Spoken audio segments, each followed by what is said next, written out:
Hello everyone, welcome back to Agri Coaching Chandigarh. My name is Pratibha Sharma and you are watching the demo classes for ICAR JRF Horticulture. ठीक है, और हमारे आज का topic है propagation of fruit crops. Propagation क्या होता है? It is the multiplication of plant. Plant multiply हो रहे हैं, किसी एक चीज से कोई दूसरी चीज बन रही है.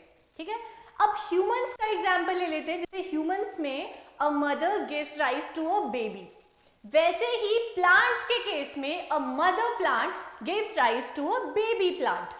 इस बेबी प्लांट को बोल दिया जाता है ऑफस्प्रिंग.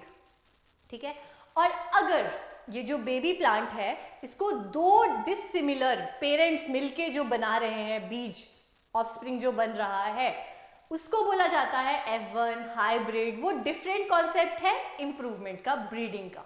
यहाँ पे हमें रहना है प्रोडक्शन में, तो हम यहाँ पे डिस्कस करेंगे प्रोपेगेशन क्या होता है, कौन से मेथड्स होते हैं, कौन सा मेथड किस जगह पे यूज किया जाता है और क्यों यूज किया जाता है.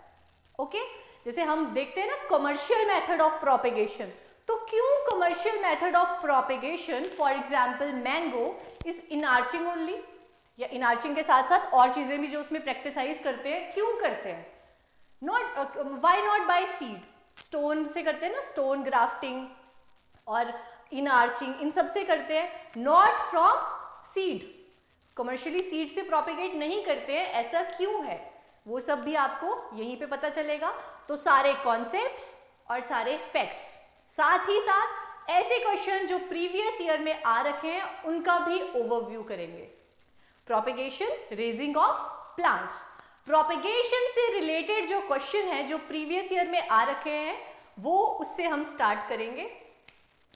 फर्स्ट ईयर 2021 में क्वेश्चन आया था, vegetatively propagated plants from a single mother plant which retain their character after repeated multiplication is known as.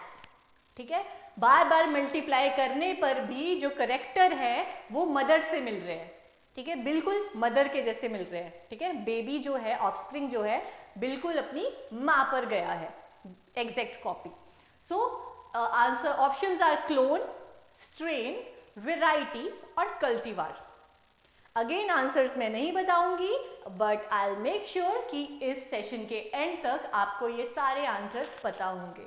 ठीक है, तो देख लो प्रीवियस ईयर में ये आ रखा है. Next is which of the following is an attached method of grafting. Grafting क्या होता है सबसे पहले, उसके बाद अटैच्ड मेथड ऑफ ग्राफ्टिंग क्या होता है डिस्कस करेंगे. Options are notch grafting, inarching, whip grafting और साइड ग्राफ्टिंग. ठीक है, तो करेंगे discuss, patience. Next, bottom heat treatment is related to. इनमें से बर्डिंग, माइक्रो बर्डिंग, कटिंग और लेयरिंग में से कौन सा ऐसा मेथड है जिसमें बॉटम हीट ट्रीटमेंट यूज की जाती है? ठीक है, next is diversity is quite high in organisms which are produced through. Sexual reproduction से प्रोड्यूस किए गए ऑर्गेनिज्म डाइवर्सिटी शो करते हैं, या बर्डिंग से, वाइनरी फ्यूजन से, या सेक्सुअल रिप्रोडक्शन से. आपको आते भी होंगे कुछ क्वेश्चंस. ठीक है, वेल एंड गुड. नहीं आते हैं तो आई विल मेक श्योर एंड तक आ जाएंगे. एक्टिवली आप इस सेशन को अटेंड करना. Right, next is which type of grafting is used to repair stem. Stem को रिपेयर करने के लिए ब्रिज ग्राफ्टिंग यूज करते हैं, या बेंच ग्राफ्टिंग, अप्रोच ग्राफ्टिंग और बार्क ग्राफ्टिंग. आईसीआर जेआरएफ 2018 में ये आ चुका है, तो अब आपको ओवरव्यू मिल गया है कैसे कैसे क्वेश्चन आते हैं. इसके अलावा ये तो थोड़े से ही क्वेश्चन थे, या तो डायरेक्ट कमर्शियल मेथड्स पूछ लिए जाते हैं, मैंगो का कमर्शियल मेथड ऑफ प्रोपेगेशन क्या है, या बहुत से क्वेश्चन बनते हैं कि कटिंग किसमें यूज करते हैं, तो वो सब हम डिस्कस करेंगे. तो शुरू करते हैं आज का टॉपिक. अभी तक आप प्रिपेयर हो गए होंगे अच्छे से. ठीक है, टॉपिक पढ़ने के लिए. ठीक है, माइंडसेट बना लिया है. स्टार्ट करते हैं. What is plant propagation? बता चुकी हूं, इट इज द मल्टीप्लिकेशन और रिप्रोडक्शन. रिप्रोडक्शन क्या होता है? रिप्रोड्यूस, कुछ प्रोड्यूस हो रहा है, एक चीज से कोई दूसरी चीज प्रोड्यूस हो रही है. बाय ईदर सेक्सुअल और असेक्सुअल मीन्स, या तो सेक्सुअल मीन से या असेक्सुअल मीन से। इसके बेसिस पे जो प्लांट प्रोपेगेशन है वो टू टाइप्स में ब्रॉडली डिवाइडेड है, which is sexual method of propagation and asexual method of propagation. You can see here, in sexual method of propagation जो प्रोपेगेशन है, रेजिंग है प्लांट की, वो बाय सीड होती है। जो बीज से प्लांट्स लगाए जाते हैं उसको बोला जाता है सेक्सुअल प्रोपेगेशन। क्यों बोला जाता है? क्योंकि जो बीज है वो कैसे बनेगा, जो आपको फर्स्ट लेक्चर इंट्रोडक्शन, ब्रांचेस और पॉलिनेशन का बताया है, वहां से आपको ये कॉन्सेप्ट क्लियर हो जाना चाहिए कि सबसे पहले क्या होता है, फ्लावरिंग आती है। फ्लावरिंग में मेल और फीमेल गैमीट्स होते हैं, पार्ट्स होते हैं, और मेल और फीमेल गैमीट्स जो सेक्सेस हैं, जहां पे सेक्सेस इन्वॉल्व होंगे वो होगी सेक्सुअल रिप्रोडक्शन। तो क्या होगा, पहले जो फ्लावर है उसमें मेल और फीमेल पार्ट है, पॉलिनेशन होगी, फिर फर्टिलाइजेशन होगी, मेल और फीमेल का जो गैमीट्स है उनका फ्यूजन होगा, और उसके बाद क्या बनेगा, फ्रूट बनेगा, मैच्योर्ड ओवरी बनेगी, और फ्रूट के अंदर ही क्या बनेगा, बीज बनेगा। तो बीज कैसे बन रहा है, सेक्सुअल प्रोसेस से बन रहा है। इसलिए क्या होता है, sexual method of propagation by seed, क्योंकि सीड कैसे बना है, सेक्सुअल प्रोसेस से बना है। ओके, उसके अलावा जो असेक्सुअल प्रोपेगेशन है उसमें आता है different method other than seed, cutting, budding, layering, grafting, ये सारी की सारी चीजें आती हैं असेक्सुअल प्रोपेगेशन में, जहां पे जो प्रोपेगेशन है, जो प्लांट रेज हो रहे हैं, प्लांट प्रोड्यूस हो रहे हैं, वो बीज से नहीं हो रहे हैं, किसी और चीज से हो रहे हैं। राइट, समझ आ गया। इसके अलावा जो आपके फ्रूट क्रॉप्स हैं या कोई और क्रॉप्स हैं, जैसे जिंजर है, टर्मरिक है, उसमें कुछ ऐसे वेजिटेटिव स्ट्रक्चर्स होते हैं। वेजिटेटिव स्ट्रक्चर्स क्या होंगे, मैंने आपको बताया था पहले, 2 बार बता चुकी हूं। वेजिटेटिव मीन लीव्स, स्टेम्स, ये सब जो चीजें हैं वो आती है वेजिटेटिव में। रिप्रोडक्टिव मीन्स फ्लावर, फ्रूट, ये सब आता है रिप्रोडक्टिव में। तो vegetative structure means modified stem या मॉडिफाइड लीफ, उनसे कुछ ऐसे स्ट्रक्चर बन रहे हैं जो प्रोपेगेशन में हेल्प कर रहे हैं।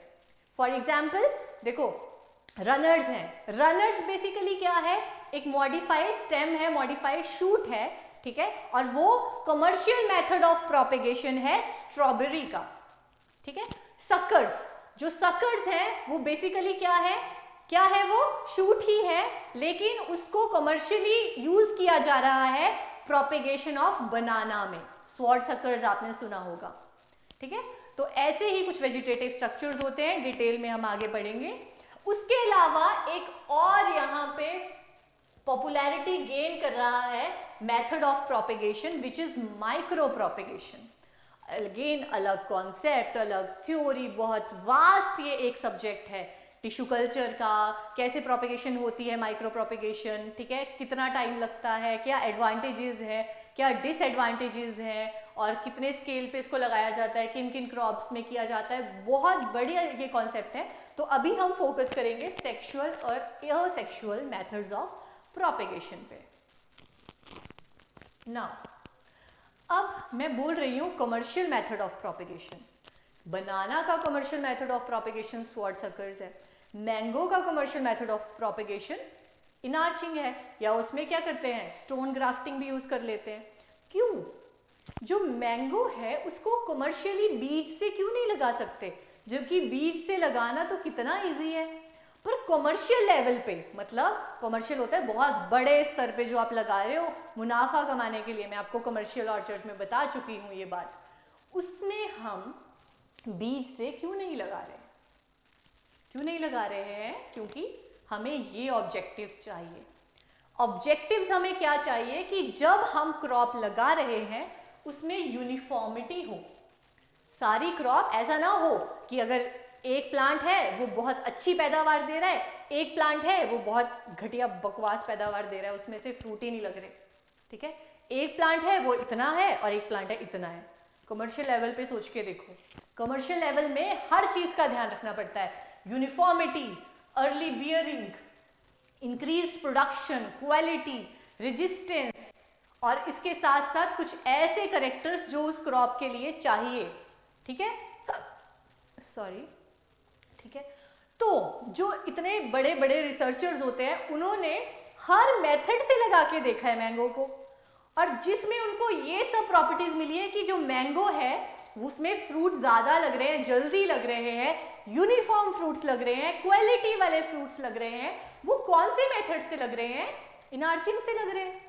तो उन्होंने स्टैंडर्डाइज कर दिया कि जी commercial method of propagation for mango inarching ही होना चाहिए, ठीक है। तो आप जितने भी कॉमर्शियल मेथड पढ़ते हो कि बनाना के लिए स्वॉर्ड सकर्स हैं, स्ट्रॉबेरी के लिए रनर्स हैं, ठीक है, सीड पपाया के लिए है, क्योंकि पपाया इकोनॉमिकल वे में सीड से ही अर्ली बियरिंग दे रहा है, यूनिफॉर्मिटी दे रहा है, इंक्रीज प्रोडक्शन दे रहा है, ओके। तो अब आपसे कोई पूछेगा कि why inarching and not by seed, क्योंकि ये करेक्टर्स हमें अर्ली बियरिंग, इंक्रीज प्रोडक्शन उस मेथड से ज्यादा मिल रही है, राइट। तो कॉन्सेप्ट क्लियर हो गया कॉमर्शियल मेथड ऑफ प्रोपेगेशन का, ओके। नेक्स्ट अब हम आते हैं सेक्सुअल रिप्रोडक्शन या sexual propagation, sexual method of propagation से, जो कि किससे होता है, by seed, raising of plants by means of seed, clear. अब ये भी मैंने आपको बता दिया सीड बनता कैसे है, क्या होता है, पॉलिनेशन होती है, फ्यूजन होता है मेल और फीमेल गैमेट का इन द ओव्यूल, जिस प्रोसेस को बोला जाता है फर्टिलाइजेशन। क्या बोला जाता है, फर्टिलाइजेशन, सेक्सुअल प्रोसेस से हो रहा है। अब बात ये है कि पुराने जमाने में सिर्फ और सिर्फ बीज से ही जो है प्लांट को रेज किया जाता था, जो प्लांट को ग्रो कराया जाता था बीज से ही कराया जाता था, कटिंग, बडिंग, लेयरिंग, ग्राफ्टिंग किसी को पता नहीं था। तो ऐसा क्यों था, ठीक है, ऐसा क्यों था, पहले बीज से लगाया जाता था तो क्यों जरूरत पड़ी कटिंग, बडिंग, लेयरिंग, ग्राफ्टिंग की। कुछ ना कुछ तो उसके डिसएडवांटेजेस रहे होंगे, कुछ ना कुछ उसके एडवांटेजेस भी होंगे, हर चीज की अच्छी बुरी चीजें होती हैं, फायदे नुकसान होते हैं। तो हम उसी पे आते हैं अब, what are the advantages of sexual reproduction. First, यहां नहीं है, first very simple very easy, मतलब टॉपिक नहीं, सिंपल इजी, सेक्सुअल रिप्रोडक्शन जो बीज से प्लांट को लगाना है बहुत सिंपल है, बहुत इजी है, कोई इसमें टेक्निकल नॉलेज की जरूरत नहीं है, doesn't require high technical knowledge, ठीक है। ग्राफ्टिंग वगैरह में सबको चाहिए होता है ना, कैसे स्लैंटिंग कट, वेज शेप, ये वो पैच निकालना है, कितने सेंटीमीटर का, कितने सेंटीमीटर ऊपर से हमें कट लगाना है, पूरा टेक्निकल नॉलेज चाहिए। बीज में क्या है, लगा दिया बीज, खत्म हो गई बात, ठीक है। बीज में भी बहुत कुछ है, सीड ऐसे थोड़ा ना, बट हाँ ठीक है, लेकिन सिंपल है as compare to cutting, budding, layering, grafting, a sexual method of propagation. ऐसा नहीं है, बीज में भी बहुत सारी चीजें हैं, डॉर्मेंसी, जर्मिनेशन, डॉर्मेंसी को ब्रेक करवाओ, ये करो वो करो, बट कंपेरेटिवली बात हो रही है यहाँ पे। और पता चला डिबेट करने लगे, अच्छा बीज से इजी है, डॉर्मेंसी होती है, जर्मिनेशन होती है, ये होता है स्ट्रेटिफिकेशन, तो बहुत वास्ट सब्जेक्ट है सी टेक्नोलॉजी अपने आप में, ठीक है, बट कंपेरेटिवली बोल रही हूँ मैं, ठीक है, okay. Only means of creating diversity, ठीक है, एक अकेला मीन है डाइवर्सिटी क्रिएट करने का। डाइवर्सिटी मीन्स वेरिएबिलिटी, और जहां वेरिएबिलिटी होगी वहीं पे इंप्रूवमेंट होगी। एग्जाम्पल, सारे एक जैसे हो गए, ठीक है, सारे प्लांट एक जैसे हो गए, सब एक जैसे, अगर बेकार हैं तो सारे बेकार, अच्छे हैं तो सारे अच्छे, है ना, वो तो सही नहीं है। वेरिएबिलिटी का मतलब है एक वेराइटी है उसमें सारे अच्छे अच्छे करेक्टर हैं, अच्छी पैदावार है, अच्छी क्वालिटी है, बट उसमें बीमारियां जल्दी लग जा रही है या पेस्ट का अटैक जल्दी हो जा रहा है। एक है उसकी पैदावार इतनी अच्छी नहीं है बट वो रेजिस्टेंट है, उसमें बीमारियां नहीं लग रही है। तो हमें क्या करना है, इस वेराइटी से इस वेराइटी में क्या करना है, ट्रांसफर करना है वो रेजिस्टेंस वाला करेक्टर। दोनों अलग अलग है, वेरिएबल है, तभी तो इंप्रूवमेंट हो पा रही है। अगेन मैं ब्रीडिंग में पहुंच गई हूँ, लेकिन ऑब्वियसली यहाँ पे आया था कि सिर्फ और सिर्फ सीड, मतलब बाय सीड या बाय सेक्सुअल रिप्रोडक्शन से ही डाइवर्सिटी क्रिएट हो सकती है, okay. Long lived sexual reproduction, seed से लगाए गए प्लांट्स बहुत लंबे चलते हैं और बहुत ही रेजिस्टेंट होते हैं, हार्डी होते हैं टू एडवर्स क्लाइमेटिक कंडीशंस, जैसे ड्रॉट हो गया, फ्रॉस्ट हो गया, उसको ज्यादा टॉलरेट कर पाते हैं ये, ओके। अब कुछ जो क्रॉप्स हैं जैसे पपाया है, फालसा है, मैंगोस्टीन है, सिर्फ इनको बीज से लगाया जा सकता है। अगेन क्यों नहीं लगाया जा सकता, इकोनॉमिकल नहीं है। ओके, इतना ज़्यादा उसमें फिजिबल नहीं है असेक्सुअल रिप्रोडक्शन करना, पॉसिबल नहीं है।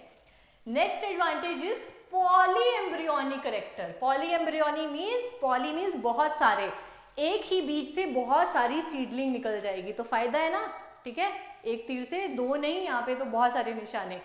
तो मैंगो और जामुन में होता है, तो हम पॉलीएम्ब्रियोनी को जो है मतलब एक ही बीज से बहुत सारी सीडलिंग हम फिर उगा सकते हैं, रेज करवा सकते हैं। ये इसका क्या है, एडवांटेज है। नेक्स्ट एडवांटेज, जो रूट स्टॉक बनती है ना कटिंग बडिंग लेयरिंग ग्राफ्टिंग के लिए, वो बेसिकली हवा से नहीं आती, बीज से ही उसको रेज कराया जाता है। ठीक है, तो बीज की इंपॉर्टेंस ये है। अब जो बीज है, छोटा सा बीज, उसको हम कहीं भी लेकर जा सकते हैं। ठीक है, और अगेन कंपेरेटिवली स्टोर भी उसको कर सकते हैं। और जो कटिंग बडिंग वाली है उसको हम इतना स्टोर नहीं कर सकते। देखो, मैंने असेक्सुअल रिप्रोडक्शन के डिसएडवांटेजेस यहीं पे डिस्कस कर लिए। जो इसके एडवांटेजेस हैं वो असेक्सुअल रिप्रोडक्शन के डिसएडवांटेजेस हैं। ठीक है, कि इसको उसको इजीली ट्रांसपोर्ट नहीं कर सकते, असेक्सुअल वाले को कटिंग को ले जाना कितना मुश्किल होता है, और इसको इजीली ट्रांसपोर्ट कर सकते हैं।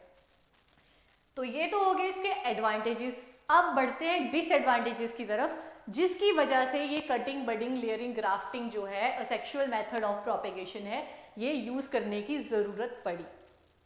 देखो, यूनिफॉर्म नहीं है सबसे पहले, और हमारा ऑब्जेक्टिव क्या है प्रोपेगेशन का, यूनिफॉर्मिटी। ये इतने यूनिफॉर्म नहीं होते कि कईयों की ग्रोथ बहुत ज्यादा है, कईयों की छोटी है, कई अच्छी इल्ड दे रहे हैं, कुछ बीच में अच्छी इल्ड नहीं भी दे रहे हैं। ठीक है, लॉन्ग जुवेनाइल पीरियड, जुवेनाइल होता है स्टार्टिंग का पीरियड जब तक फ्लावरिंग नहीं आई है। ठीक है, जब तक फ्लावरिंग नहीं आई है तो इसका लॉन्ग होता है, मतलब इसमें जो फ्लावरिंग और फ्रूटिंग है वो थोड़ी देर से आती है। उसके बाद नेक्स्ट है not true to type. True to type का मतलब है कि अपनी मदर के जैसे नहीं है एग्जैक्ट। जो हम चाहते थे, हमने बीज लगाया, हम चाहते थे जो बीज है वो वैसा ही निकल के आए जैसा उस बीज में करेक्टर है, पर थोड़ी बहुत वेरिएशन आ जाती है, not true to type. Next is it can not be applied in many plants, जैसे बनाना है, पाइनएप्पल है, वहां पे जो है सीड प्रोपेगेशन जो है फिजिबल नहीं है। क्यों नहीं है, ऑब्जेक्टिव में मैं आपको रीजन बता चुकी हूँ। फिर ये बहुत लॉन्ग होते हैं, बहुत लंबे लंबे होते हैं, तो ना हार्वेस्टिंग इजी होती है, ना ही स्प्रे वगैरह हम इजीली कर सकते हैं। ओके, फिर सीड बॉर्न बहुत सारे वायरसेस भी होते हैं, जैसे सोरोसिस है सिट्रस में, सीड बॉर्न जो वायरसेस होते हैं उससे क्या होता है, डिजीजेस ज़्यादा स्प्रेड होने के चांसेस होते हैं। उसके अलावा उसमें सीड प्रोपेगेशन में हम रूट स्टॉक के बेनिफिट्स नहीं डाल सकते, excludes the benefit of root stock. जैसे हम वहां पर क्या करते हैं, रूट स्टॉक के बेनिफिट्स लेते हैं, यहां पर नहीं ले पाते। असेक्सुअल रिप्रोडक्शन क्या होता है, वेजिटेटिव पार्ट से जब प्रोपेगेशन होती है, जब सीड से होती है तो सेक्सुअल, वेजिटेटिव पार्ट से होती है तो असेक्सुअल। और वेजिटेटिव स्ट्रक्चर्स मैंने आपको बता दिए क्या होते हैं, स्टेम होती है, लीफ होता है, ठीक है, रूट होती है, ये सब चीजें वेजिटेटिव पार्ट में आता है। इसका गोल क्या है कि बिल्कुल अपनी मदर के जैसे आइडेंटिकल जीनोटाइप को प्रोड्यूस करना, और इसमें माइटोटिक डिवीजन होती है। ठीक है, 2 डॉटर सेल बनते हैं, इक्वल होते हैं उसमें क्रोमोसोम नंबर एज पेरेंट, इसीलिए जीनोटाइप भी क्या होगा, सेम होगा बिल्कुल, तभी क्या बनता है, क्लोन बनता है, उसको बोलते हैं क्लोन। क्लोन क्या होता है, एक जैसा, तो बिल्कुल मदर का क्लोन है अपनी, तो असेक्सुअल रिप्रोडक्शन बनाता है क्लोन। जो क्वेश्चन भी आया था, क्या है, असेक्सुअल रिप्रोडक्शन के थ्रू क्लोन्स बनते हैं, मतलब exact same as mother, true to type.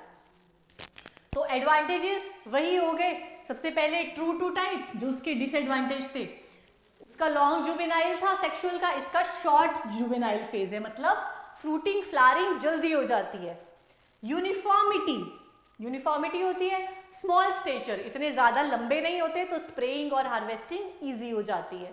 फिर इसमें हम रूट स्टॉक और साइन का बेनिफिट ले सकते हैं। उसके अलावा जो ग्राफ्टिंग है वो हीलिंग भी एनकरेज करती है, जैसे कि ब्रिज ग्राफ्टिंग में अगर जो आपका स्टेम है उसमें कोई डैमेज हो रहा है, उसको हील कर सकता है ग्राफ्टिंग, मतलब रूट स्टॉक का बेनिफिट ले सकता है। ठीक है, उसके अलावा जो फ्रूट्स हैं, ठीक है, जैसे बनाना हो गया, वो जैसे उसमें डिसएडवांटेज था ना बनाना, और क्या आपका पाइनएप्पल, वो सिर्फ और सिर्फ वेजिटेटिव मीन से ही मल्टीप्लाई हो सकते हैं। अगेन कोई डाइवर्सिटी नहीं होगी जो उसका एडवांटेज था, और कोई रिस्ट्रिक्ट डाइवर्सिटी। चलता क्यों नहीं है ये, एक minute.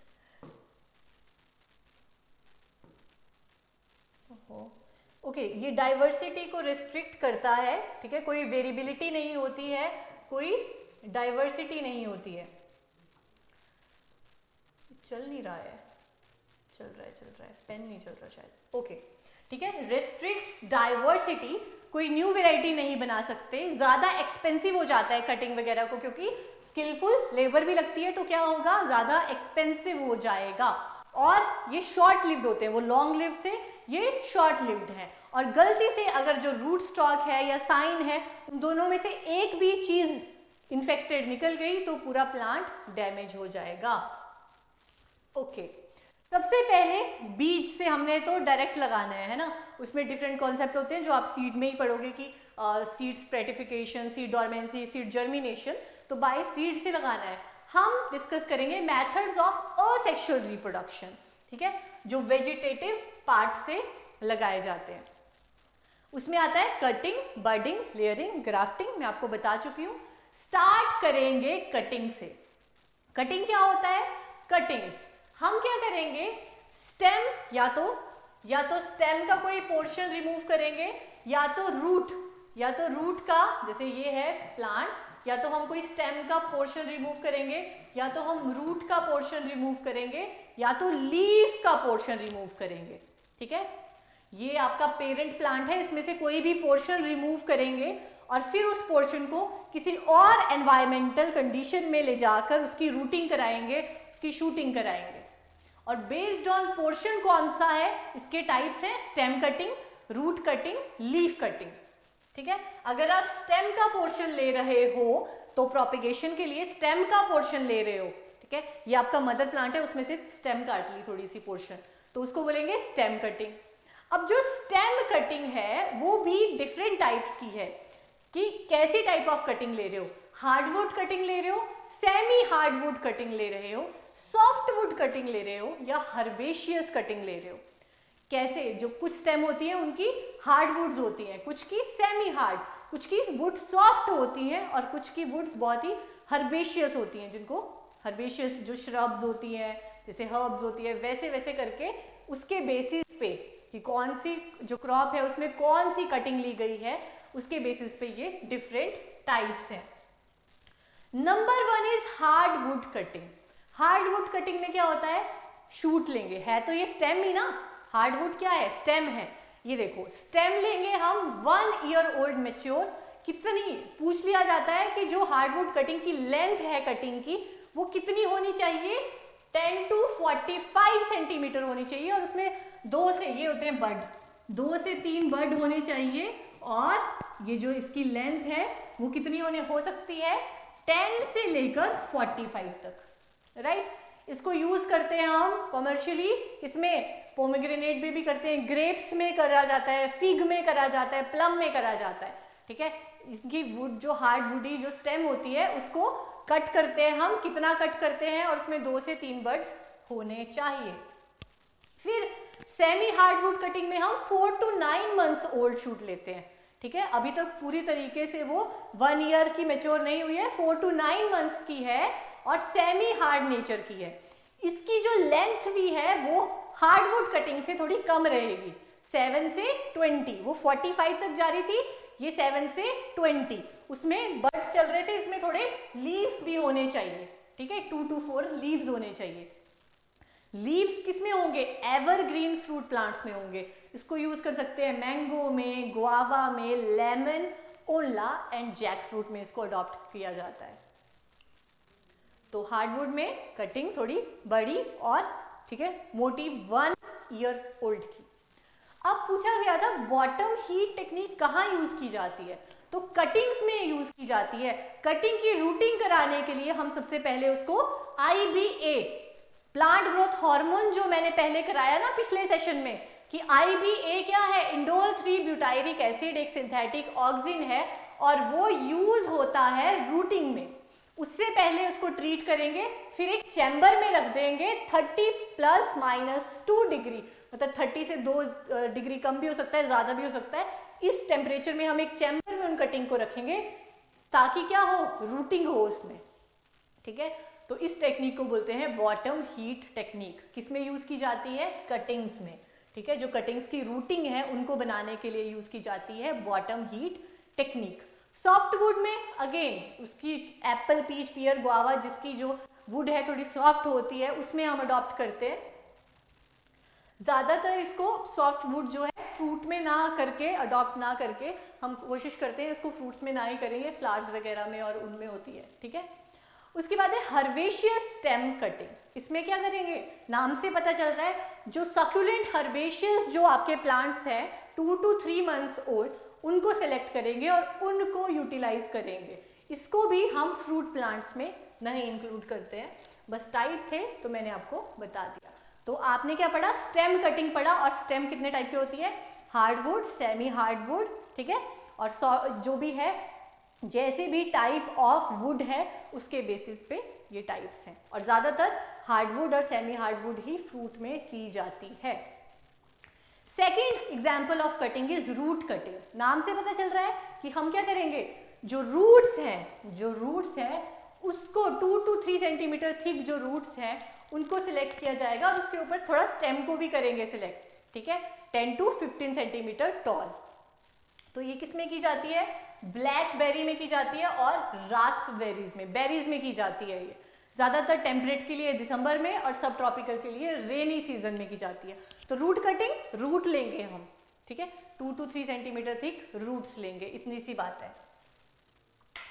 Next is leaf cutting. Leaf cutting में क्या होता है, हम सर्टेन प्लांट सेलेक्ट करेंगे जिसमें फ्लैशी लीव्स जो होते हैं उनमें कैपेसिटी होती है प्रोड्यूस करने की, ठीक है। लीफ कटिंग में हम क्या करेंगे, ऐसे जो देखो ये है, इनमें ऑब्वियसली ये भी क्या होता है, फ्रूट्स में ज़्यादा यूज़ नहीं होता है, तो उसको हम फ्लोरिकल्चर के लिए रखते हैं। जो लीफ है, कुछ फ्लैशी लीव्स होते हैं, वो आपने देखा होगा, जैसे कि वो स्टोन्स के लिए क्या होता है, मतलब अगर पथरी हो जाए तो उसके लिए खाते हैं ना, याद नहीं आ रहा, वही तो है ये, अच्छा मुझे नाम याद नहीं आ रहा। उसमें भी आप देखना लीव्स में से ही नए लीव्स लगने लग जाते हैं, ठीक है। पत्थर चट, राइट, पत्थर चट इज द नेम। जो पत्थर चट है उसमें क्या होता है, लीव्स में से ही नए लीव्स निकलना शुरू हो जाते हैं, क्योंकि उसके लीव्स काफी फ्लैशी होते हैं, उसमें से ही नए लीव्स और नई रूट्स निकलना शुरू हो जाती हैं, right. Okay, next method cutting का हो गया, root cutting, leaf cutting, stem cutting. ज्यादातर फ्रूट्स में हार्डवुड कटिंग, और उसमें भी एग्जांपल ग्रेप्स और पोमेग्रेनेट, उसमें यूज किया जाता है, ठीक है।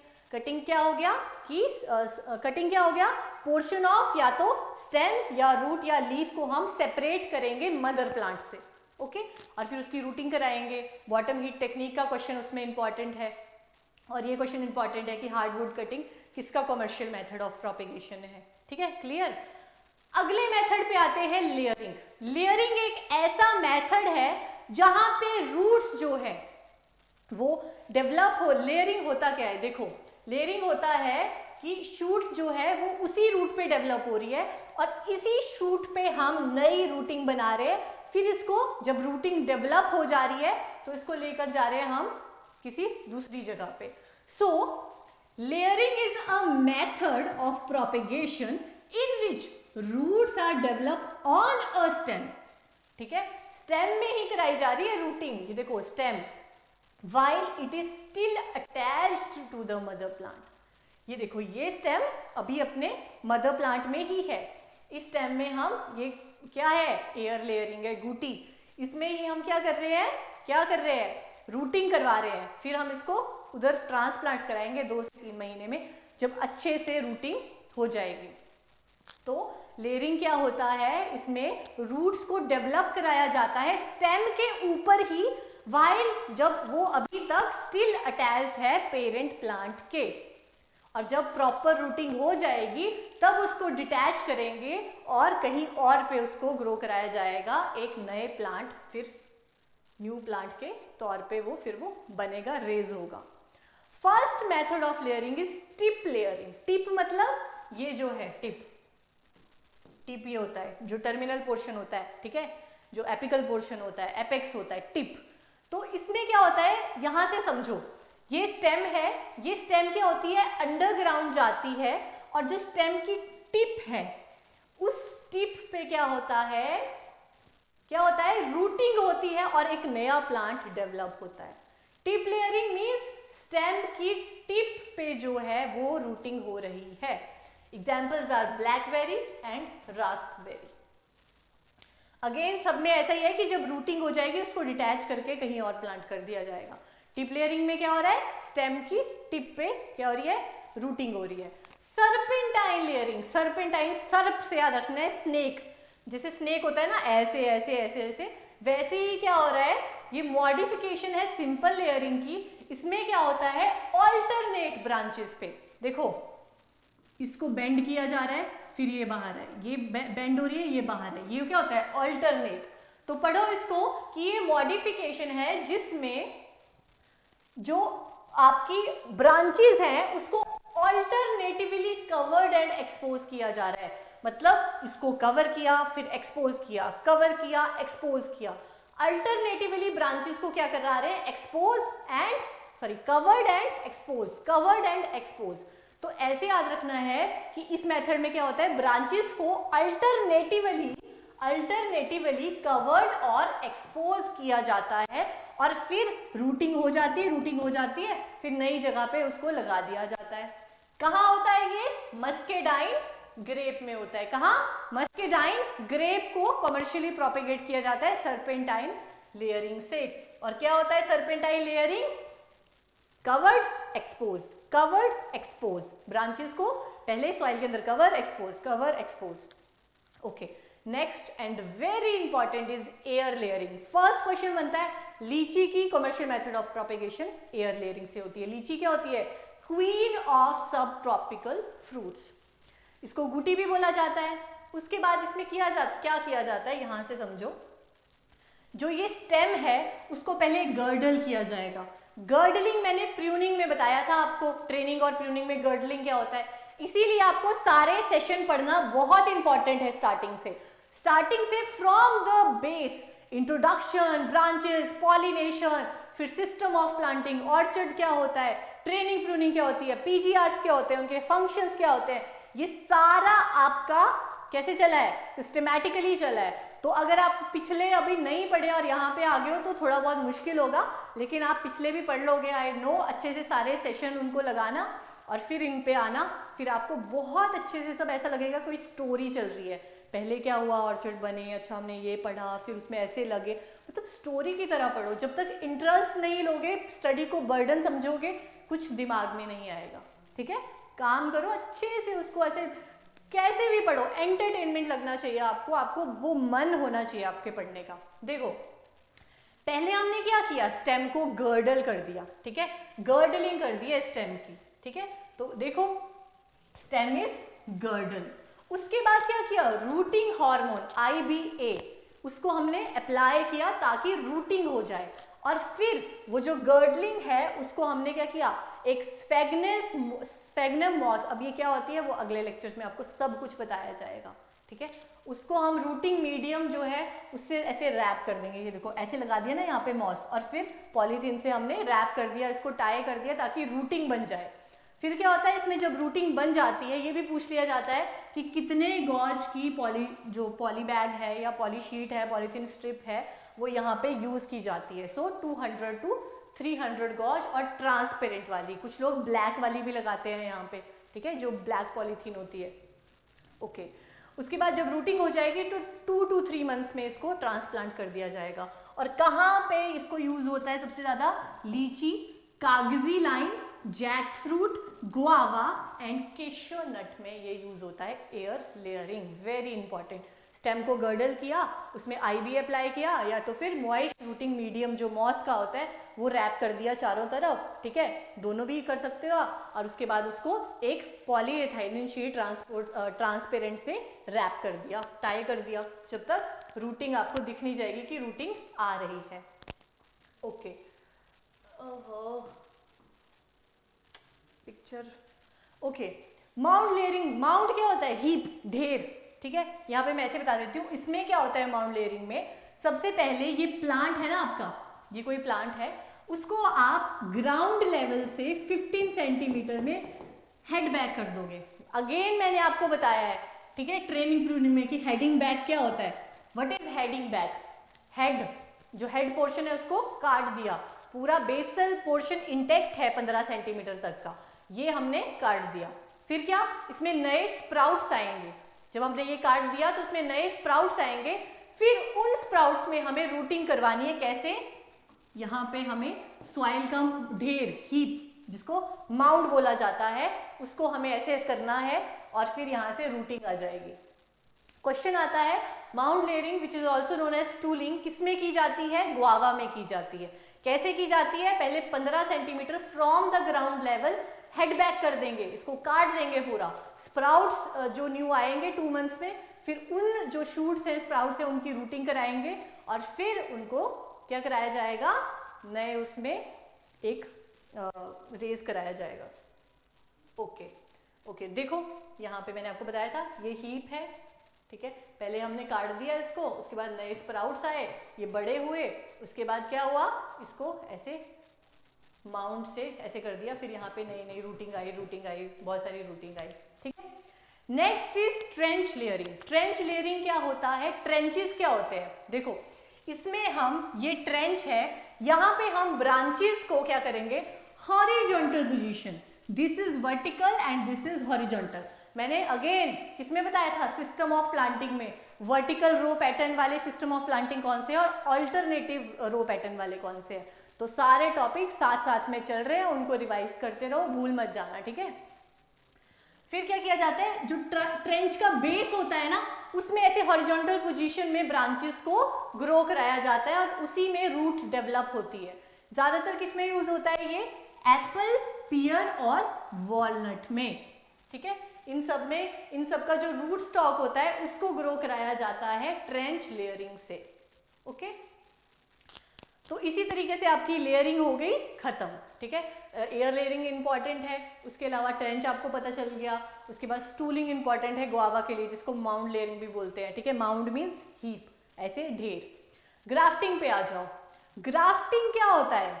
इट इज एन आर्ट, एक आर्ट है of joining two parts, basically scion and root stock. इन दोनों के यूनियन को बोला जाता है ग्राफ्टिंग। ये दोनों मिलते हैं, साइन एक अलग प्लांट से आता है, रूट स्टॉक एक अलग प्लांट से आती है और मिलके एक नया इंडिपेंडेंट प्लांट बनाते हैं, उसको बोलते हैं, उस प्रोसेस को बोला जाता है ग्राफ्टिंग।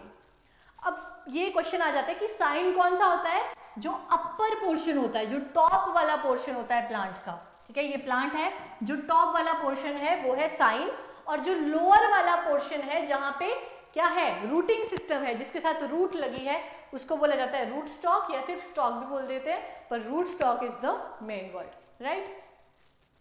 समझ आ गया?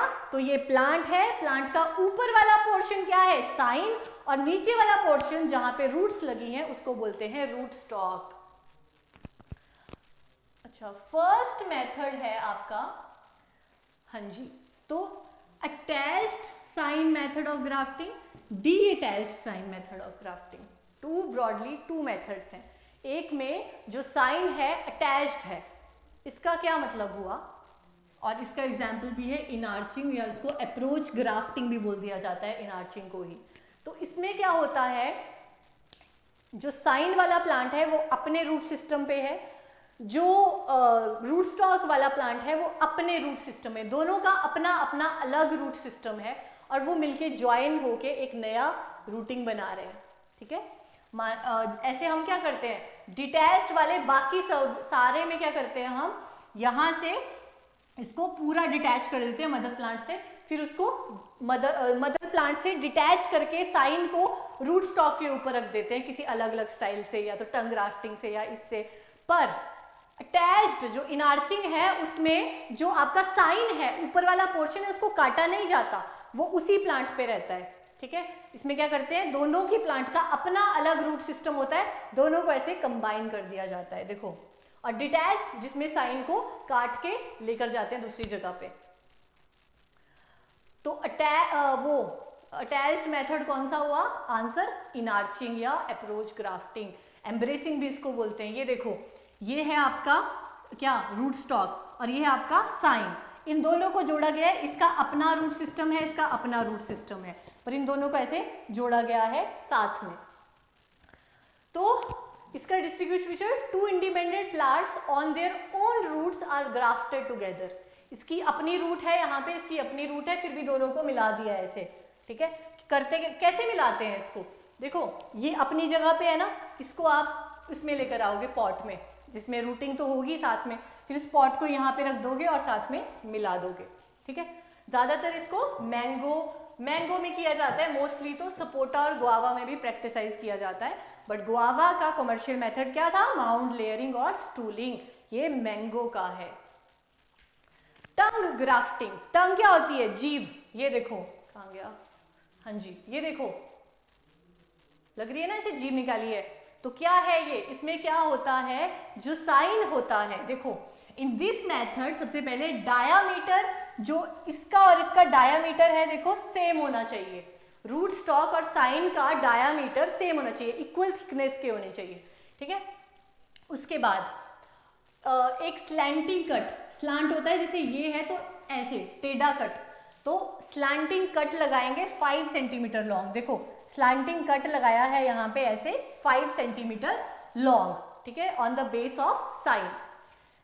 साइन के बेस पे स्लैंटिंग कट लगाएंगे और एक डाउनवर्ड पॉइंटिंग, ये देखो जीभ जैसे होती है डाउनवर्ड पॉइंटिंग जो है, ये क्या है? साइन, और ये क्या है? रूट स्टॉक जिसमें रूट है। सबसे पहले दोनों की इक्वल थिकनेस है। उसके बाद हमने क्या किया, ये जो साइन है इसमें एक स्लैंटिंग कट लगाया, साथ ही साथ में एक डाउनवर्ड, ये देखा एक्स्ट्रा जो पॉइंटिंग टंग है, यहाँ देख रहे हो एक्स्ट्रा पॉइंटिंग टंग है, वो भी हमने लगाई, और उसके बाद इसको भी ऐसे कट लगा के इसके अंदर लगा दिया। देखो यहाँ पे आपको पता चलेगा। ठीक है, अब इसको इसके अंदर लगा दिया, यहाँ पे भी कट लगाया और यहाँ पे भी टंग शेप का कट लगाया और दोनों को यूनाइट कर दिया। लास्ट में वही करेंगे, पॉलीथाइन से या कुछ रूटिंग हार्मोन भी लगा सकते हैं और फिर उसको ट्रांसप्लांट करेंगे। सबका सेम मेथड है, बट टंग ग्राफ्टिंग की इंपॉर्टेंस क्या है कि दोनों की इक्वल थिकनेस ठीक होने चाहिए और इक्वल होने चाहिए डायामीटर में। ठीक है, वहां पे हम क्या प्रैक्टिसाइज कर सकते हैं? टंग ग्राफ्टिंग, जहां पे साइन और स्टॉक, रूट स्टॉक की थिकनेस इक्वल है। वीनियर ग्राफ्टिंग, वीनियर ग्राफ्टिंग में हम क्या करते हैं, इसका जो सबसे ज्यादा यूज है वो एवोकाडो और मैंगो में होता है। सेम हम क्या करते हैं वीनियर्स में, ये देखो हम क्या करेंगे, इसको ऐसे कट करेंगे और इसको वीनियर शेप में, इसको साइन को ऐसे लगा देंगे। मतलब बिल्कुल जो सिंपल ग्राफ्टिंग होती है ना, इसको बीच से ऐसे काटेंगे और उसके अंदर साइन लगा देंगे। अब यहाँ पे पढ़ो, 8 months to 1 year old seedling को हम रूट स्टॉक के जैसा यूज करेंगे। फिर एक डाउनवर्ड कट लगाया, देखा ना आपने, इनवर्ड और डाउनवर्ड कट लगाया। ठीक है, और फिर क्या किया, उसको स्मूथली उसी का स्टॉक वहां पे लगा दिया, हाइट पे 20 सेंटीमीटर। देखो यहां से यहां 20 सेंटीमीटर की हाइट पे हमने क्या किया, एक इनवर्ट कट लगाया और सेम लेंथ ऑफ साइन को उसके अंदर लगा दिया। इतनी सी बात, very simple. Veneer grafting is the most simple method of grafting. 3 weeks में यूनियन कंप्लीट हो जाता है वीनियर ग्राफ्टिंग का। ठीक है, नेक्स्ट इज एपिकोटाइल या स्टोन ग्राफ्टिंग। ये देखो, ये है एपिकोटाइल पोर्शन। ठीक है, रूट स्टॉक का एपिकोटाइल पोर्शन है ये, और यहाँ पे देखो स्टोन साथ में लगा हुआ है, जैसे जो स्टोन फ्रूट्स होते हैं, जैसे कि मैंगो हो गया, तो ये स्टोन साथ में ही लगा है, सीड स्टोन, और एपिकोटाइल पोर्शन भी साथ में ही है। फिर साइन लेकर आएंगे और इसको कंबाइन कर देंगे। क्वेश्चन आता है कि जो एपिकोटाइल है उसको स्टोन ग्राफ्टिंग भी बोला जाता है। ठीक है, और उसको नर्सरी स्टेज पे, जब इतने छोटे से होते हैं, यंग सीडलिंग्स होती हैं, जर्मिनेटेड सीडलिंग्स होती है, वहां पर ही हमें उसको लिफ्ट कर देना है स्टोन के साथ। तो किस में होती है, जो जर्मिनेटेड सीडलिंग्स होती है 10 to 15 डेज की। बाकियों में हमने सबने पढ़ा 8 to 10 months, 1 year old। इसमें हमने germinated seedlings of 10 to 15 days old, जिसमें टेंडर स्टेम्स होंगी, कॉपरी लीव्स होंगे, उसी को हमने लिफ्ट कर लेना है, जो ऐसे स्ट्रक्चर स्टोन भी होगा उसके साथ। ठीक है। अब बताया मैंने स्टोन ग्राफ्टिंग किस में करते हैं, मैंगो में और केशियो में। ये देखो, ओह हाँ जी, वेट, ये देखो मैंगो में स्टोन ग्राफ्टिंग, तो मैंने वो क्या कर दिया, wait, okay. Next is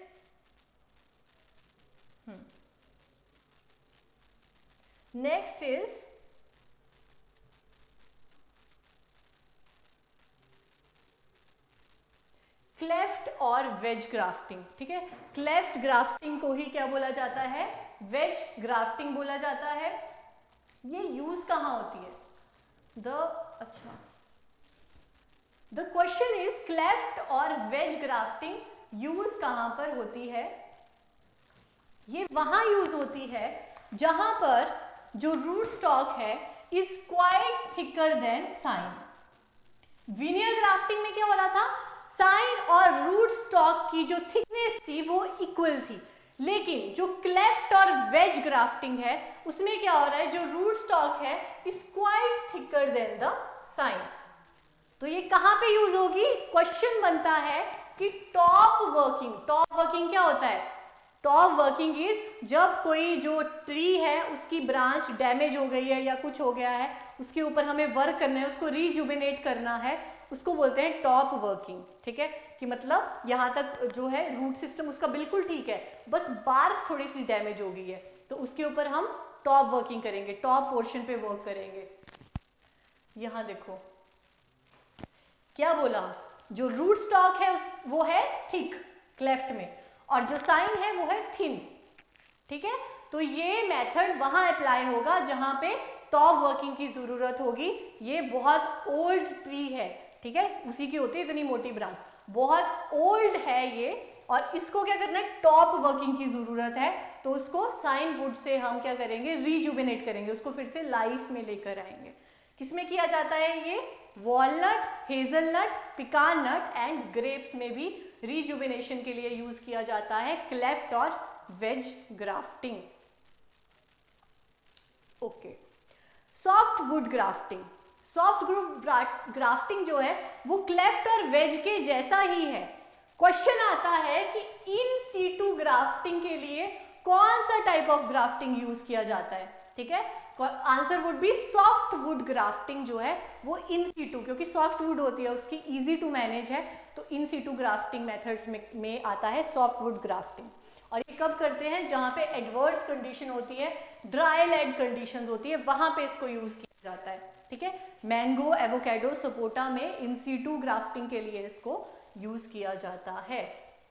now bridge grafting. Bridge grafting जो क्वेश्चन आया था कि रिपेयर ग्राफ्टिंग, जो डेड और डैमेज टिश्यू है उनको रिमूव कर दिया जाता है और साइन को इंसर्ट किया जाता है एवरी 5 to 7 सेंटीमीटर, उसको बोलते हैं ब्रिज ग्राफ्टिंग। मतलब कहीं से डैम, मतलब यहां से भी बिल्कुल ठीक है, यहां से भी बिल्कुल ठीक है, यहां का पोर्शन खराब हो गया है, तो इन दोनों के बीच में ब्रिज बनाने के लिए हम ऐसे साइन इंसर्ट कर देते हैं, it is called bridge grafting.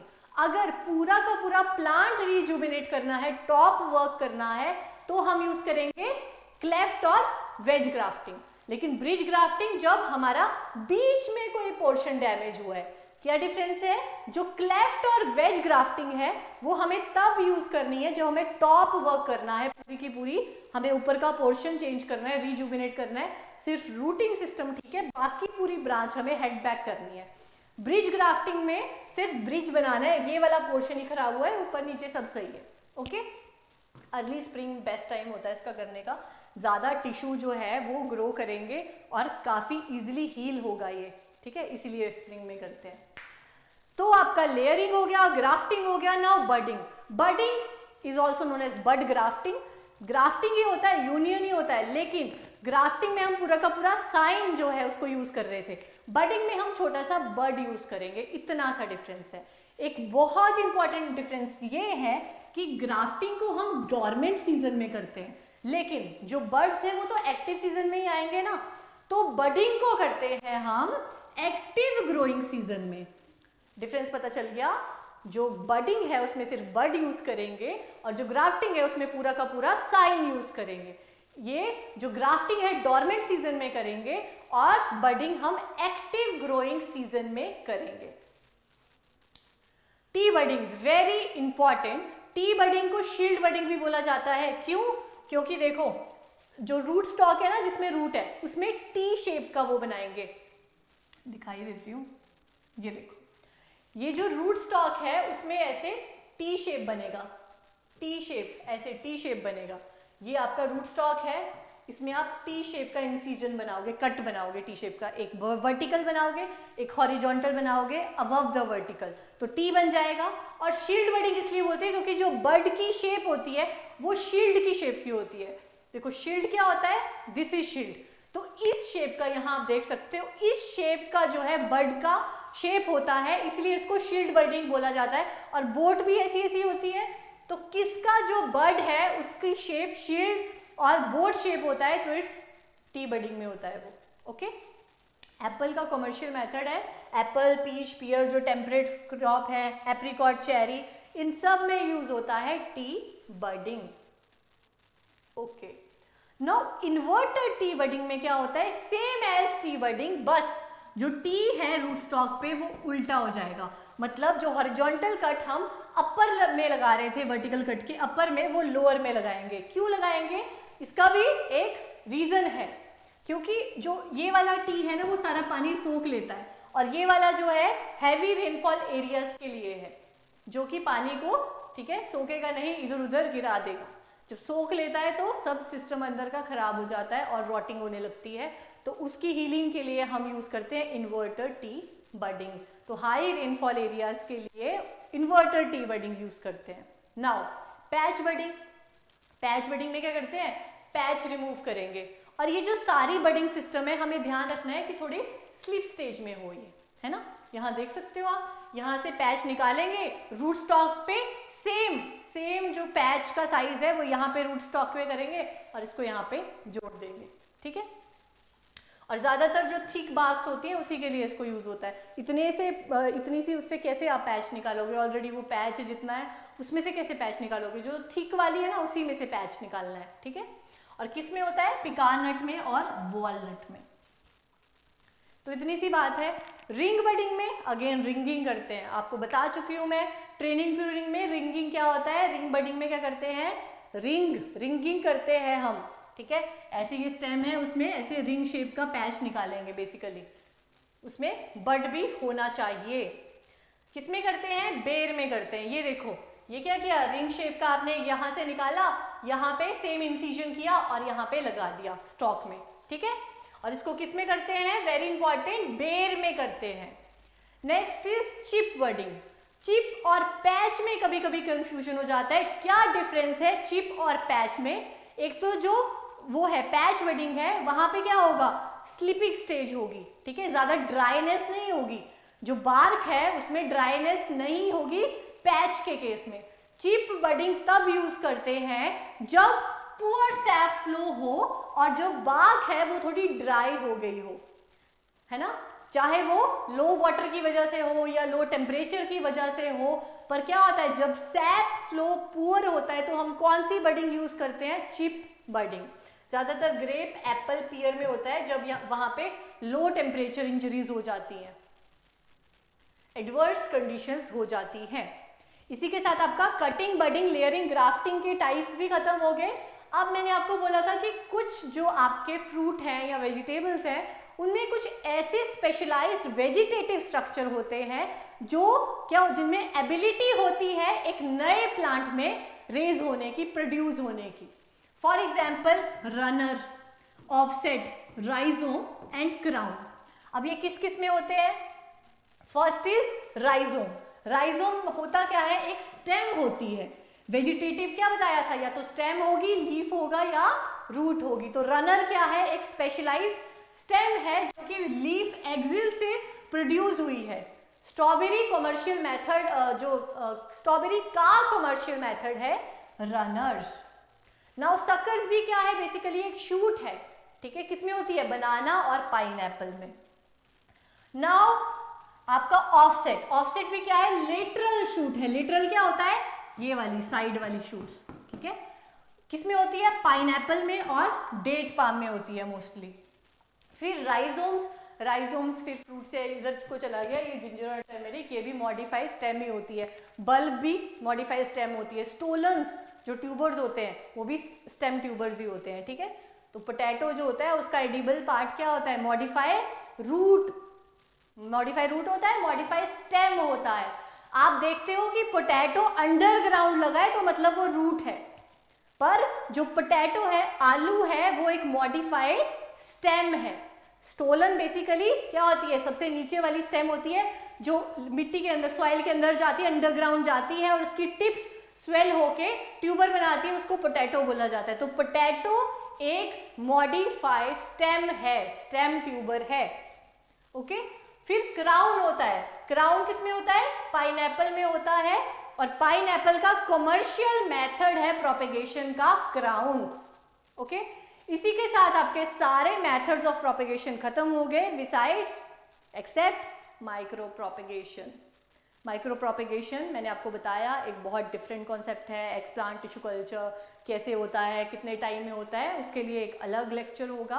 तो अभी के लिए सारी प्रोपेगेशन खत्म हो गई है।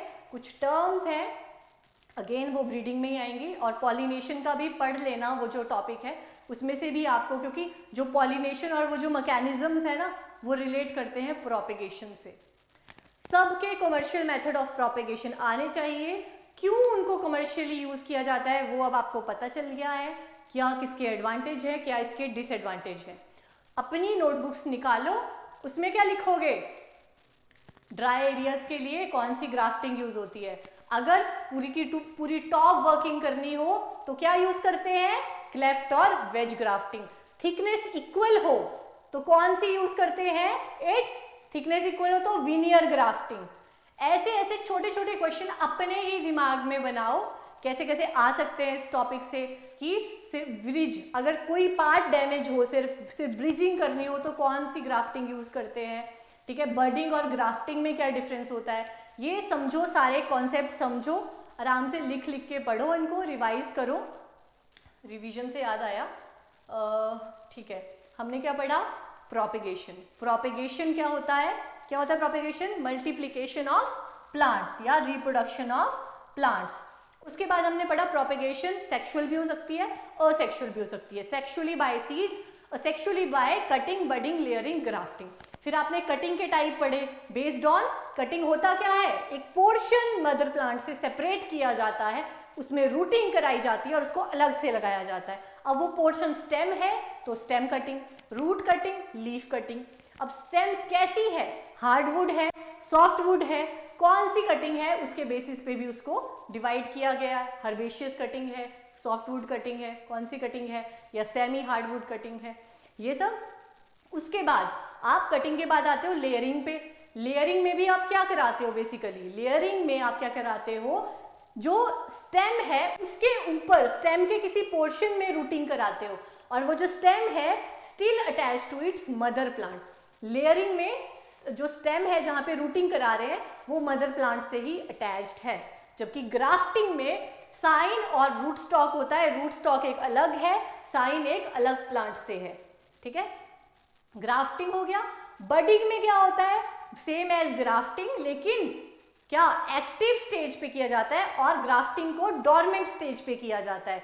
ग्राफ्टिंग में पूरा का पूरा साइन आप रिमूव करते हो मदर प्लांट से और उधर लेकर जाते हो, और जो बडिंग है उसमें सिर्फ छोटा सा बड लेकर जाते हो, और वहां पे जैसे कोई पैच है, कोई चिप है, वो निकालते हो और लेकर जाते हो किसी और प्लांट में, ठीक है। इतनी सी बात थी। फिर आपने वेजिटेटिव स्ट्रक्चर पढ़े, इसमें क्या क्या है और कमर्शियल मेथड कौन से हैं वो आपको ध्यान में रखना है, और थोड़ी स्पेशलाइज्ड की कौन सी चीज़ कहाँ यूज़ होती है, इन सीटू के लिए कौन सी ग्राफ्टिंग यूज़ होती है, बॉटम हीट टेक्निक कहाँ पे यूज़ हुई थी, रूटिंग के लिए कौन सा हार्मोन यूज़ हुआ था, किस में हुआ था, ये छोटी छोटी चीज़ें आपको ध्यान में रखनी है इस टॉपिक में। तो ये टॉपिक भी होता है ख़त्म, ठीक है। आपके 4-5 टॉपिक जो भी हुए हैं उनको अच्छे से पढ़ लो, बहुत बेसिक है, क्योंकि उसके बाद जब हम क्रॉप्स में शिफ्ट करेंगे, डिफरेंट क्रॉप्स पढ़ेंगे, तो आपको बहुत ही इजी हो जाएगा समझना उनको, ठीक है, अगर आपके बेसिक कॉन्सेप्ट क्लियर होंगे, ओके। इसी के साथ थैंक यू सो मच, और अच्छे से पढ़ते रहो, अच्छे से रिवाइज करो सारी चीज़ें। मिलते हैं अगले लेक्चर में। आई होप आपको सब क्लियर हो गया होगा। Okay, thank you.